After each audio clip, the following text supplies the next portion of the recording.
Baik, assalamualaikum warahmatullahi wabarakatuh. Selamat pagi, Bapak Ibu. Ya, selamat non-farm payroll day pada hari ini, tanggal 8 Oktober 2021. Video ini untuk menganalisa, ya, ataupun untuk kita belajar bersama-sama bagaimana sih cara menganalisa non-farm payroll menggunakan handphone, ya. Karena 80% saat ini itu kita sebagai trader itu lebih banyak bertransaksi, analisa itu hanya menggunakan HP. Nah, video kali ini agak berbeda, jadi saya juga menganalisanya menggunakan HP dan Bapak Ibu bisa mengikuti step by step yang saya lakukan. Jadi yang pertama kita lakukan adalah ke Forex Factory dulu, ya. Bapak Ibu bisa lihat nih di bagian bawahnya forexfactory.com. Ini merupakan situs, ya, yang terpopuler bagi kalangan trader dan gratis lagi, yaitu untuk melihat jadwal data rilis ekonomi dunia, ya, dari berbagai negara dan juga berita analisa. Jadi lumayan lengkap lah di sini. Nah, jadi ini tampilannya. Oke, kita ke kalender, klik yang kalender itu di atas. Oke, lalu ke tanggal hari ini, yaitu tanggal 8. Nah, ini dia. Nah, jadi nanti jam 7.30 itu ada data dari Kanada dan Amerika. Dari Kanada itu data tenaga kerja juga, yaitu employment dan unemployment. Employment ini orang yang sedang bekerja, sedangkan unemployment itu orang yang sedang menganggur, yang tidak bekerja. Employment-nya itu diprediksikan menurun, yang sebelumnya itu previousnya itu 90,2K, turun menjadi 59,5K. Andaikan ini terjadi di aktual nanti memang sesuai dengan forecast atau lebih rendah lagi, nah ini Kanadanya ini bisa buruk, ya. Itu buruk bagi ekonomi Kanada dan mata uang Kanada dolarnya itu bisa buruk. Dan kalau kita tradingnya di USD Kanada, itu USD Kanadanya berpotensi naik. Tapi karena berbarengan datang dengan data USD, itu cenderung para investor, trader ataupun big player itu fokus cenderung ke data non-farm payroll, non-farm employment change, ya. Nah, di sini kan kita lihat previousnya itu 235, forecastnya itu 490. Nah, ini bagus nih, ya. Ini ada angin segar untuk USD nanti malam kalau sesuai dengan forecastnya, ya, seperti itu. Nah, sekarang pertanyaannya, bagaimana sih di sini kok ada forecast? Dari mana analis-analis itu bisa menyimpulkan bahwasanya forecastnya itu prediksi bulan ini itu lebih tinggi dari bulan sebelumnya? Nah, jadi ini ada salah satu caranya, ya. Ya, yang simple menurut saya. Yang pertama itu Bapak Ibu ataupun teman-teman itu ke tradingeconomics.com. Kalau Bapak Ibu ingin berbahasa Indonesia, maka websitenya itu adalah id.tradingeconomics.com. Jelas ya? id.tradingeconomics.com. Dan tampilannya itu nanti seperti ini.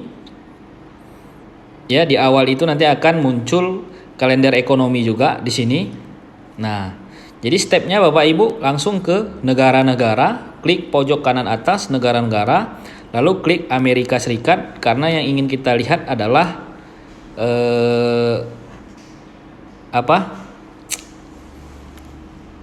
data-data yang dari Amerika. Oke. Lalu Bapak Ibu ke bagian paling bawah sini dan klik yang buruh. Nah, jadi non-farm payroll ini adalah, ya, non-farm payroll ini adalah data tenaga kerja yang terakhir dirilis Bapak Ibu dari data-data tenaga kerja lainnya. Nah, yang perlu kita lakukan adalah menganalisa, ya, data-data tenaga kerja lainnya. Seperti apa? Seperti klaim pengangguran berkelanjutan, ya, ataupun biasa kalau dalam bahasa Inggrisnya itu jobless claim. Nah, kita lihat nih jobless claim. Jadi kalau kita mau menganalisa non-farm payroll, kita harus menganalisa dulu, melihat data-data tenaga kerja yang sudah dirilis sebelum non-farm payroll dirilis. Nah, di sini Bapak Ibu bisa lihat ya. Jadi jobless claim ini ataupun klaim pengangguran lanjutan ini rilisnya itu tiap minggu Bapak Ibu. Nah, di sini kita lihat hasil rilis tanggal 7 bulan 10 7 Oktober 2021 kemarin, hasilnya itu adalah 2714K ya, 2714K. Oke, 2714. Ya, sebelumnya 2800 ya, 2802, hanya menurun sedikit. Jadi ya, menurun sedikit itu bagus karena apa? Ini kan klaim pengangguran. Nah, tapi tidak terlalu signifikan. Artinya ada potensi non-farm payroll malam hari ini itu juga akan bagus. Ya, walaupun sedikit. Ya, ini bukan satu-satunya faktor yang membuat non-farm payroll itu kalau jobless claim-nya bagus, non-farm payroll bagus, enggak juga. Jadi ini salah satu faktornya aja. Yang mendukung non-farm payroll-nya itu akan bagus malam hari ini. Nah, makanya kita lihat forecast-nya tadi kan meningkat. Kenapa? Salah satunya jobless claim-nya itu menurun. Ya, tingkat penganggurannya itu menurun dari 2802 menjadi 2714. Oke? Jelas ya, Bapak Ibu ya? Lalu selanjutnya kita ke tingkat data pekerjaan klaim pengangguran awal, penawaran kerja, pemutusan hubungan kerja challenger, ya, pemutusan hubungan kerja job, ya. Ini tingkat PHK, ini perlu kita lihat. Oke, pemutusan hubungan kerja challenger kita lihat. Nah, di bulan terakhir September, rilisnya itu tanggal 7 kemarin juga. Ini meningkat 17.895 dibandingkan bulan sebelumnya itu hanya di 15.723. Jadi kalau kita berpacu ke data ini, mungkin data ini yang akan menghambat non-farm payroll itu bagus dari sebelumnya. Jadi data ini yang menghambat untuk non-farm payroll lebih bagus. Oke. Dari jobless claim-nya non-farm payroll berpotensi bagus, tapi dari tingkat PHK-nya itu membuat non-farm payroll sulit untuk bagus secara drastis, itu sulit. Nah, selanjutnya kita lihat perubahan tenaga kerja ADP. Ya. ADP. Oke, kita lihat. Nah, Bapak Ibu bisa lihat ADP ini merupakan ADP ini merupakan kiblatnya non-farm payroll. Oke, kiblatnya non-farm payroll. Di sini kita lihat tanggal 6 bulan Oktober kemarin itu dirilis 568K. 568K dari sebelumnya itu hanya di 374K. Nah, kenapa non-farm payroll-nya diprediksi itu meningkat drastis? Ya.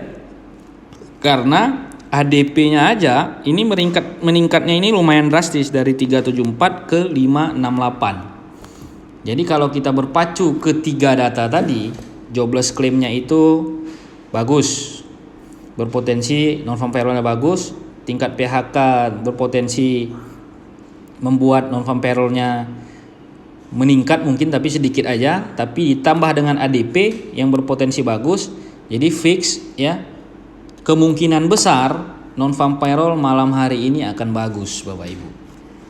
Oke? Nah, jadi ini salah satu cara bagaimana menganalisa non-farm payroll. Apakah non-farm payroll akan membuat USD menguat? Ya. Secara teori iya, seharusnya iya. Karena apa? Non-farm payroll bagus, ekonomi negara tersebut bagus, otomatis mata uangnya juga akan ikut meningkat.